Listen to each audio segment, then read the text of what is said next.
again and then turn right. Okay, alright, I'll follow you.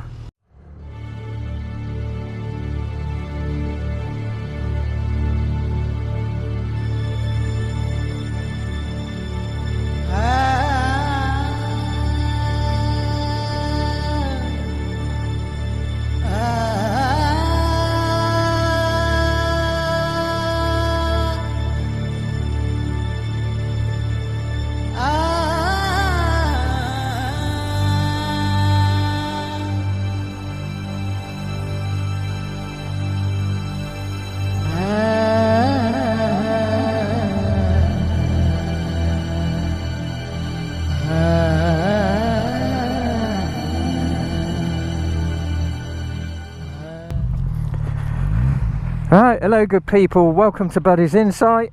I've managed to get my hands on, I think this is the last brand new S1000r in the country for sale. So what we're doing today is my brother's riding the Z1000. He prefers slightly less powered bikes, so this is his first trip out on the Z1000. It'd be quite interesting to hear his thoughts on that at the end. But I am so excited to be getting this thing out. I'll try not to swear in this vlog now. I don't know if any of you have seen my 1000r review. I couldn't help but swear because that had 185 brake horsepower. So my brother's keen to get going. Let's get it started, see how we get on.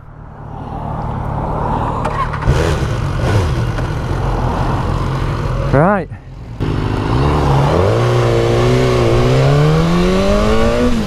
Whoa! Yeah, this bike is 160 brake horsepower. And the reason why I wanted to go out and test this bike is after riding the R, I'm so interested, and you know, it's a big possibility that I might buy myself a BMW. I enjoyed it that much, that bike. It was snarling at me, and I love that. I love that.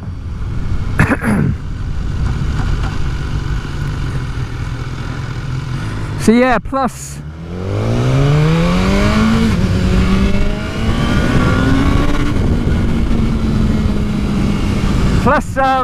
my favourite YouTuber RJ, or one of my favourites, Royal Jordanian, every time he gets his S1000r Sport out, I just look at it and think, I have got to have a go on that. This bike, compared to the R, it doesn't have the auto blip where you press the gear down and not use the clutch. You have to use the clutch for downshifts on this bike, if I got that right. But it's got a quick shifter for acceleration, and with that on a naked bike, I just think the whole concept is awesome. But so far I can feel the difference between this and the Z1000. I can do a good comparison now between this and the Z1000s. The Z1000 has got a lot shorter wheelbase, which makes it so much more nimble.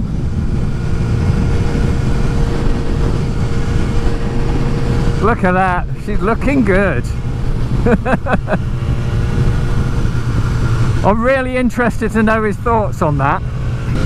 Yeah, apparently this has the same torque as the R, but this is 160 brake horsepower.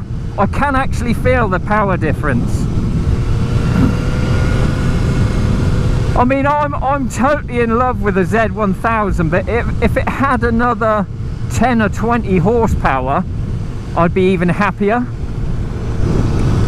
But I need to explain to you what is really important to me on a motorbike. Having had quite a few motorbikes, the real important thing to me is the sound versus the power delivery. When you open a bike out, if you don't get that buzz from the sound of the engine, under acceleration, then you don't enjoy the bike as much. So for me personally,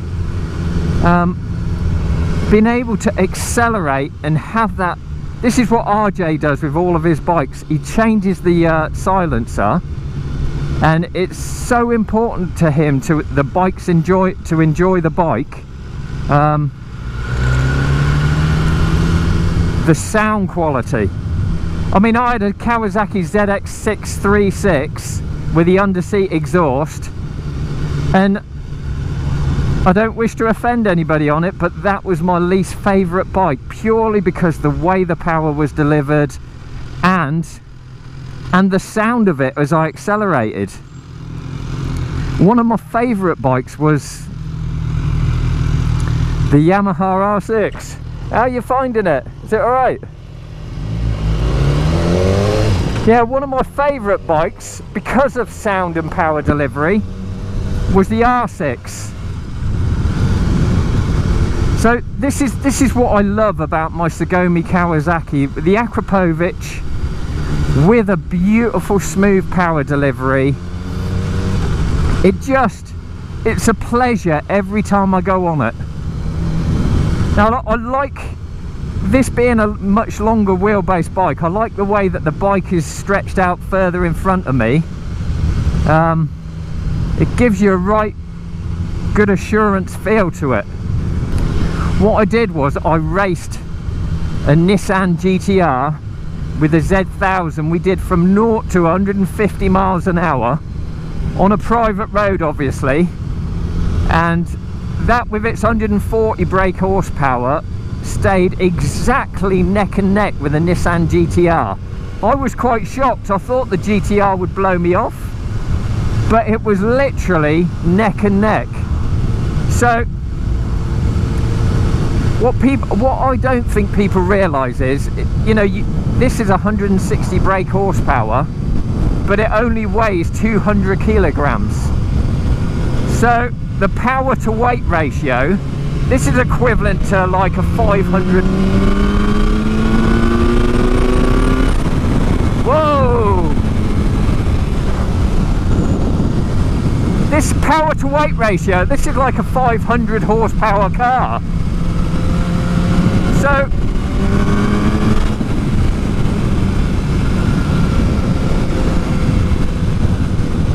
you stick this up against a Ferrari or a Lamborghini, and you're going to beat those cars to 100 no problem. This will just blow them off. That's what kind of power you're dealing with a powerful sports bike. This is the adrenaline thrill of riding a bike, that you've got so much power in your right arm. Anyway, let's try an acceleration. Holy bloody hell!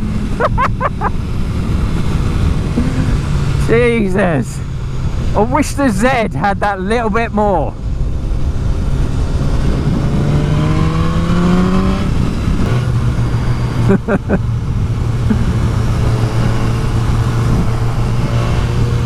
That bike sounds gorgeous. So it's really difficult to chat and concentrate at the same time. I think for me personally, I like the pop and crackle of the S1000. Stay there, stay there. I like the pop and crackle of the S1000r exhaust. I mean, this has got a different silencer on it, but it hasn't got that growl about it.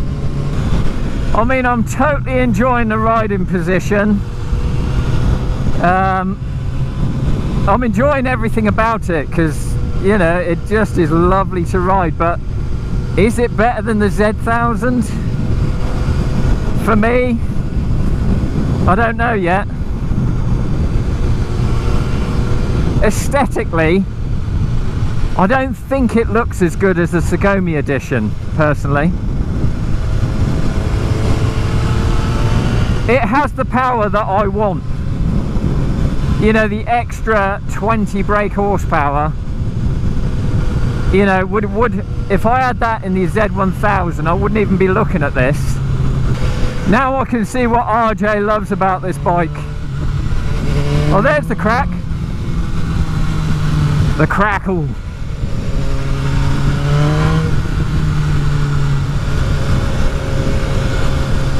It's not often we get beautiful days like this in the UK. I mean, this is something special.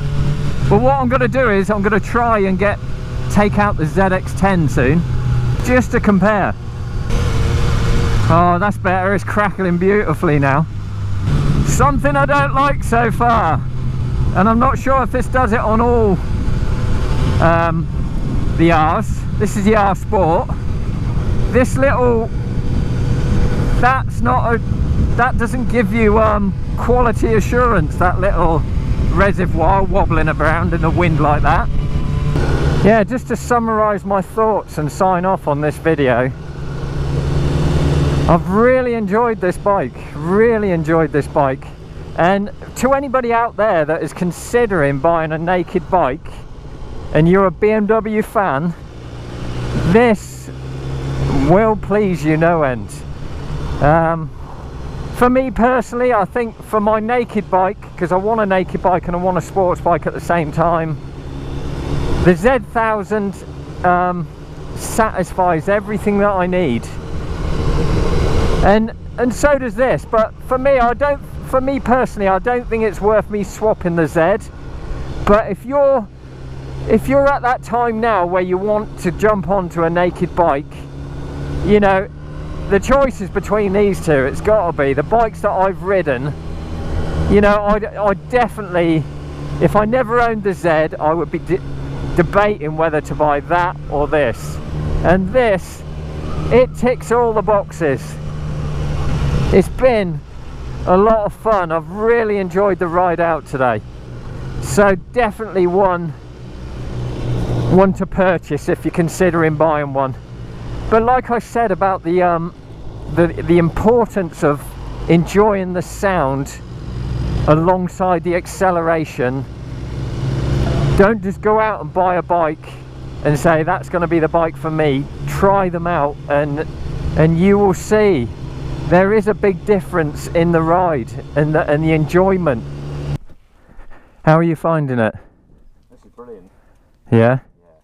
Would you have one? Yeah, I would. Scary, but nice. Yeah, that's you know, that was my first thoughts when I first got on that.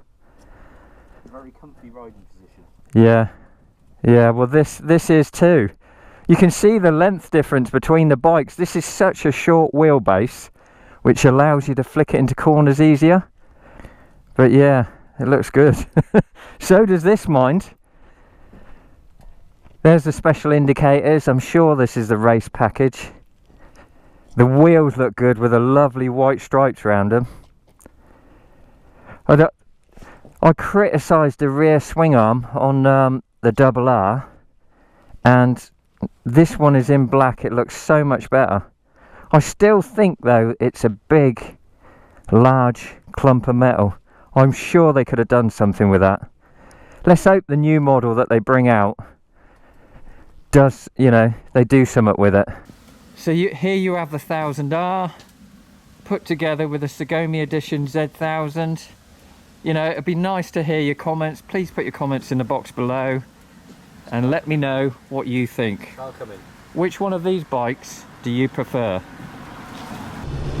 I favour these two bikes because of the sound and the delivery. And yeah, if you like my video today, please subscribe, give me a thumbs up, keep me at it, and I will speak to you soon.